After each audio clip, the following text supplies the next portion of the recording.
Grasse entendent maintenir la pression et participent donc aujourd'hui à une nouvelle journée justice morte à l'appel du Conseil national des barreaux et de l'intersyndicale composé notamment de syndicats, de magistrats et d'avocats. Malgré nos deux précédentes manifestations le 15 février et le 21 mars 2018, le gouvernement persiste dans sa volonté de faire passer en force le projet de loi de programmation pour la justice, issu des rapports dits « chantier de la justice ». Depuis plusieurs semaines maintenant, la chancellerie reste sourde aux revendications légitimes de notre profession. De nombreuses mesures restent peu détaillées, puisqu'un certain nombre de réformes envisagées auront lieu par ordonnance ou par décret, et donc hors du champ du débat parlementaire. Nous restons à ce jour dans l'ignorance d'un certain nombre de détails, pourtant fondamentaux pour envisager ce que sera la justice de demain. Cette méthode démontre la volonté évidente des pouvoirs publics de faire passer à marche forcée la réforme sans réelle concertation avec l'ensemble des acteurs de justice. Je dénonce l'attitude de la garde des Sceaux et de ses porte-paroles locaux qui persistent à asséner, avec un certain cynisme d'ailleurs, qu'aucune fermeture de juridiction n'est envisagée.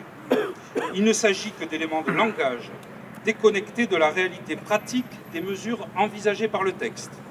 Certes, le gouvernement a renoncé à instituer la départementalisation automatique des juridictions de première instance, tel que cela a été envisagé dans les rapports chantier de la justice, mais ce recul n'en est pas un.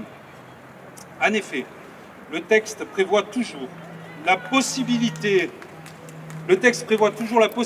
d'une concentration des contentieux au sein d'un seul tribunal au niveau départemental. En clair, si le texte de loi est adopté en l'état, le gouvernement pourra, par simple décret, désigner le tribunal de grande instance de Nice comme tribunal départemental, concentrant dans les Alpes-Maritimes un certain nombre de contentieux dont la liste doit aussi être arrêtée par décret.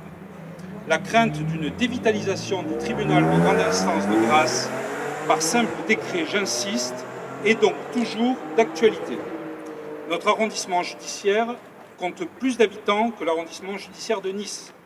Les juridictions de Nice et de Grasse ont une activité similaire, un nombre de magistrats du siège et du parquet équivalent.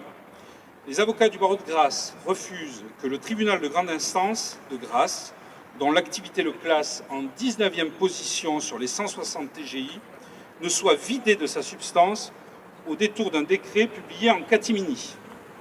Le projet de loi acte par ailleurs la disparition des tribunaux d'instance dans leur forme actuelle. Le projet d'une création de chambres détachées des tribunaux de grande instance dans les locaux des actuels tribunaux d'instance reste flou. Le périmètre de ces futures chambres détachées reste très incertain, puisque, là encore, le gouvernement veut procéder par ordonnance et avance masquée. La dévitalisation du maillage territorial judiciaire est en marche. C'est la mort annoncée de la justice dite de proximité, alors même que celle-ci est au service des plus faibles. Le texte envisagé prévoit par ailleurs une large déjudiciarisation des procédures. À titre d'exemple, la délivrance des décisions fixant les pensions alimentaires relèverait désormais des directeurs des CAF, qui sont, dois-je le rappeler, des organismes privés. Serait institué un préalable obligatoire de conciliation avant toute procédure, ouvertement confiée à des plateformes numériques. Les audiences physiques disparaîtraient dans de nombreux cas, ne permettant plus au justiciable de rencontrer son juge. Une juridiction nationale totalement virtuelle serait créée pour traiter les injonctions de payer avec une procédure intégralement dématérialisée. C'est cela qui attend les justiciables si nous ne mettons pas un terme à ce processus. Une justice lointaine, une justice automatisée, numérisée, déshumanisée. Sous prétexte de rationalité, on éloigne le juge du citoyen. Sous prétexte de simplification, on fait reculer les droits de la défense en matière pénale. Sous prétexte de modernisation, on prive le citoyen de la possibilité de saisir son juge. Sous prétexte d'efficacité, on écarte l'avocat au profit d'opérateurs privés dépourvus de garanties. Sous prétexte de célérité, on empêche finalement le justiciable de rencontrer son juge. Au prétexte de recentrer le juge sur ses missions essentielles, on le décharge en réalité de ses missions, on lui empêche de dire le droit, alors même que cette mission est un pilier de la vie dans une société démocratique. Dans ce projet, il ne s'agit pas de rendre mieux la justice, il ne s'agit pas de la rendre plus rapidement, il s'agit en fait de ne plus la rendre. Madame Belloubet est en train d'inventer la justice sans juge, la justice sans avocat et, si possible, la justice sans justiciable. La raison est simple, l'État ne veut plus assumer sa mission régalienne de justice civile pour des raisons strictement budgétaires. La France fait partie des pays européens les plus mal notés en termes de moyens donnés au système judiciaire, 22e sur 28 pour la part de budget consacrée à la justice, 24e sur 28 pour le nombre de magistrats par habitant. La France consacre 70 € par an et par habitant à la justice, quand l'Allemagne en dépense 150. Nous exigeons que la question des moyens alloués au système judiciaire soit mise au cœur du projet. Nous exigeons que l'intérêt du justiciable et de l'humain passe avant la question de la gestion des flux et des stocks. Les avocats du barreau de Grasse refusent le démantèlement annoncé du maillage territorial par décret. Ils refusent une déjudiciarisation massive et une privatisation de la justice dictée par une approche purement budgétaire et bureaucratique sous couvert de simplification et de modernisation. Aujourd'hui, les avocats du barreau de Grasse exigent des garanties solides sur la pérennité de la pleine compétence du tribunal de grande instance de Grasse. Ils exigent la suspension du calendrier législatif du projet et la mise en place d'une véritable concertation avec l'ensemble des acteurs concernés, avec communication immédiate des projets d'ordonnance et de décrets envisagés. Je vous remercie.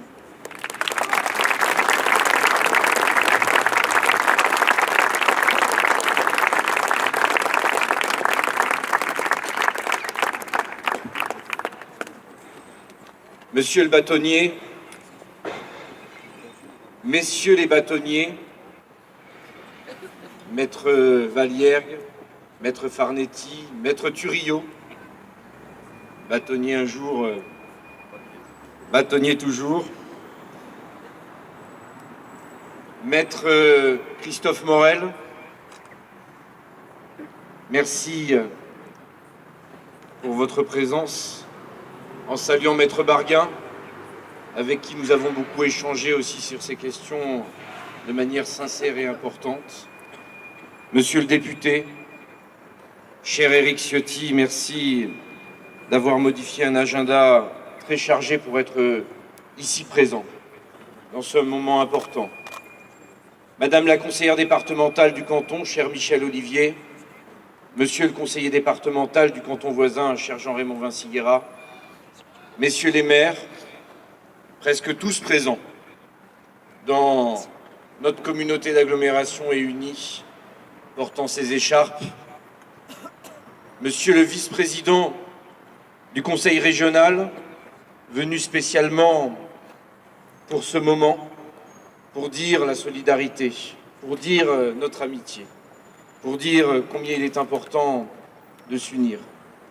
En saluant aussi, parce que je l'ai eu ce matin, notre ami Michel Tabarot, député de notre circonscription, mesdames les représentantes de la magistrature, monsieur le président de la Chambre des notaires des Alpes-Maritimes, mesdames, messieurs, travaillant autour de ces questions de la justice, mesdames, messieurs et tout simplement, chers concitoyens, ici présents, et ce rassemblement n'est qu'un début qui prendra l'ampleur nécessaire pour aller au bout, pour dire un certain nombre de messages, et c'est normal aujourd'hui que nous soyons présents, que nous soyons inquiets, que nous soyons dans une démarche où nous voulons dire notre colère, cette inquiétude mêlée pour l'avenir d'un territoire où nous ne sentons aucune écoute, où nous sentons que les choses se passent à Paris, dans des petites alcôves, dans des petites négociations, et où, sur le territoire national, 64 tribunaux de grande instance en France entière, et ici, à Grasse, eh bien, sont menacés. Nous avons ici un tribunal de grande instance et vous le savez, vous qui y travaillez tous les jours, vous qui plaidez tous les jours, vous qui y donnez votre vie, un tribunal de grande instance qui fonctionne et qui fonctionne bien, le 19e tribunal de grande instance sur le territoire national. Et plutôt que de défaire ce qui fonctionne, nous sommes en droit d'attendre que Madame le garde des Sceaux puisse consacrer des moyens supplémentaires à la justice qui en a bien besoin, puisse travailler à dire combien le justiciable du département des Alpes-Maritimes, celui du Var, doit aller de l'autre côté de la région, à Aix-en-Provence, à Aix-les-Milles, pour que les questions des cours d'appel soient traitées. Eh bien, on aurait préféré entendre dans ces projets de réforme, dans ces attentes du gouvernement, dans ces propositions, eh bien, d'améliorer la justice pour le justiciable, plutôt que de démolir, détruire, abîmer quelque chose qui fonctionne depuis toujours ici à Grasse, qui fait l'ADN, qui coule dans les veines des Grassoises et des Grassois, de chaque avocat, chaque personne qui travaille avec ces questions de la justice, qui est habituée, qui fonctionne ici au tribunal de grande instance depuis toujours. Alors oui, avec nos écharpes tricolores, avec Monsieur le bâtonnier que je remercie, avec Éric Ciotti, député, avec Philippe Tabarot, nous voulons dire cette inquiétude et nous voulons être entendus. Parce que la crainte, c'est tout simplement l'affaiblissement, pas uniquement de la ville de Grasse, de l'arrondissement tout entier. Et nous ne voulons pas ici, à Grasse, dans l'arrondissement de Grasse, être sous la tutelle de quiconque. Nous voulons, ici à Grasse, que nous puissions continuer à traiter les affaires importantes qui sont traitées au quotidien avec beaucoup de sérieux, beaucoup de méthode, ici au tribunal de Grasse. Et je sais que les magistrats se joignent à nous. L'ensemble des avocats de l'arrondissement sont présents, et même au-delà, parce qu'ils voient bien l'équilibre nécessaire dans les Alpes-Maritimes. Alors voilà, nous entendons être écoutés, nous appelons à la raison, nous appelons à plus de clarté et des messages qui permettraient d'apaiser les élus que nous sommes, et nous devons porter ces messages au nom de la population, et puis plus de clarté dans le débat qui est ouvert avec vous, Monsieur le bâtonnier, pour que nous soyons entendus et respectés. Merci beaucoup.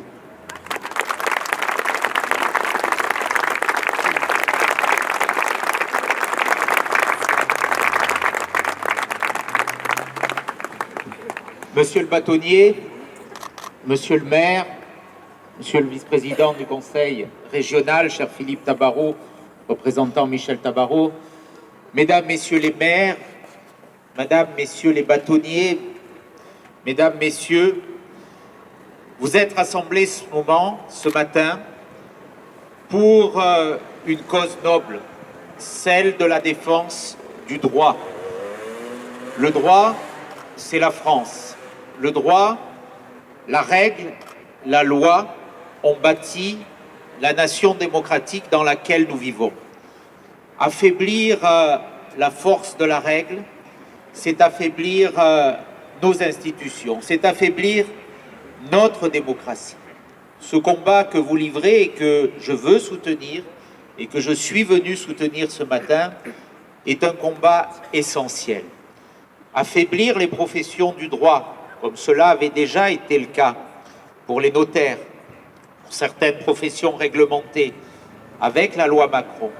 Affaiblir aujourd'hui les juridictions, la représentation territoriale judiciaire de notre pays. Affaiblir les avocats, c'est affaiblir et fragiliser tout un pan de notre force législative réglementaire. Le droit protège le faible du fort.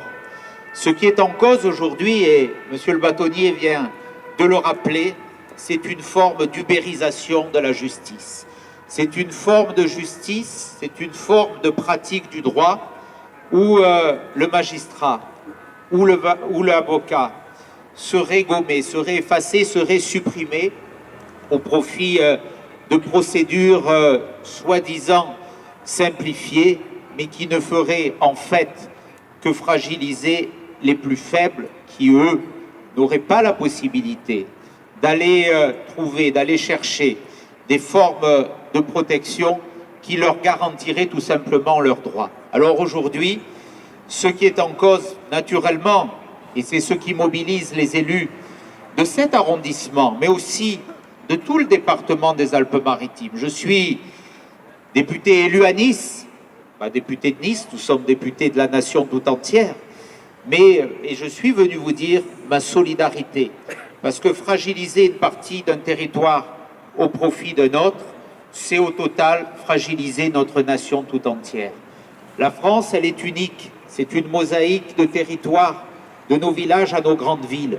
Vouloir concentrer tous les moyens, toutes les forces, tous les atouts sur un territoire, c'est fragiliser la nation tout entière. Nous avons toujours veillé dans ce département, et pendant les 9 ans dont j'en ai été le président, j'ai toujours veillé à cet équilibre territorial entre l'arrondissement de Grasse et l'arrondissement de Nice. Et cet enjeu, aujourd'hui, est aussi au rendez-vous de cette mobilisation des magistrats, des avocats, mais aussi des élus de ce territoire. Et je veux le dire aussi au nom du nouveau président du département qui m'a succédé, Charles Ginesi, au nom des conseillers départementaux qui, autour de Jérôme Viau, sont présents ici, que ce soit Michel Olivier, que ce soit Jean-Raymond Vinciguerra. Nous avons voté il y a un mois une motion défendant au département cet équilibre territorial et défendant la pérennité des prérogatives du TGI de Grasse et de son barreau. C'est un principe essentiel. Et puis, en tant que parlementaire, je veux aussi dire mon opposition à ce projet de loi. Vous avez demandé sa suspension, j'espère que vous serez entendu, puisque les travaux préparatoires qui ont conduit à soumettre le projet actuel au Conseil d'État sont particulièrement indigents. Mais si ce texte venait malgré tout à être débattu à l'Assemblée nationale, et notamment devant la commission des lois dans laquelle je siège, je veux vous dire aujourd'hui mon engagement à m'y opposer et à veiller à la défense de ses prérogatives. Je veux aussi, et vous l'avez souligné, Monsieur le Bâtonnier, dire que la réalité du combat qui devrait mobiliser tous les pouvoirs publics responsables, et pour le coup, dans un vrai rassemblement unanime, c'est celui de la revalorisation du droit, de la règle, de la justice. Vous avez cité ces chiffres tout à l'heure, et je les répète en permanence et quasi systématiquement depuis plusieurs années. Notre pays consacre aujourd'hui 0,38% de sa richesse nationale, du produit intérieur brut à la justice. Ce chiffre est ridiculement faible. Il est indigent. Il avait d'ailleurs conduit le précédent garde des Sceaux, Jean-Jacques Urvoas, à parler de clochardisation de la justice. Mais si l'on regarde le fonctionnement des autorités judiciaires, des institutions de la justice, de l'administration pénitentiaire, on voit bien aujourd'hui que cette justice est fragilisée par faute de moyens. Alors, osons aborder le vrai problème, celui de la place, celui des moyens de la justice dans notre pays. Ne cherchons pas des subterfuges, n'allons pas vers des solutions où la justice serait effacée pour chercher de pseudo-économies. Les économies, on est déjà à l'os aujourd'hui. On ne peut plus aller plus loin. Il faut bien au contraire revaloriser les moyens, s'engager. La vérité, elle est là. Cette vérité, je veux vous garantir que je la défendrai. J'ai déposé une proposition de loi, c'était en février 2017, pour revaloriser l'engagement sur les pouvoirs régaliens d'un État. Un État doit assumer ses missions régaliennes. Il est fait pour cela. Celle de la protection de ses concitoyens, celle de la justice, celle de la sécurité, celle de la défense, celle des affaires étrangères. Un État, on pourrait le limiter à ses fonctions. Bien sûr, il y en a d'autres. Mais celles-là, personne ne peut les exercer à sa place. Aucun organisme privé, et vous les avez cités tout à l'heure, aucune autre organisation que l'État ne peut et ne doit exercer ses missions parce qu'elle protège le faible du fort, parce qu'elles sont l'expression de la volonté générale au travers la loi, le décret, la règle. Alors oui, nous devons être mobilisés. Nous devons être mobilisés. Vous l'êtes.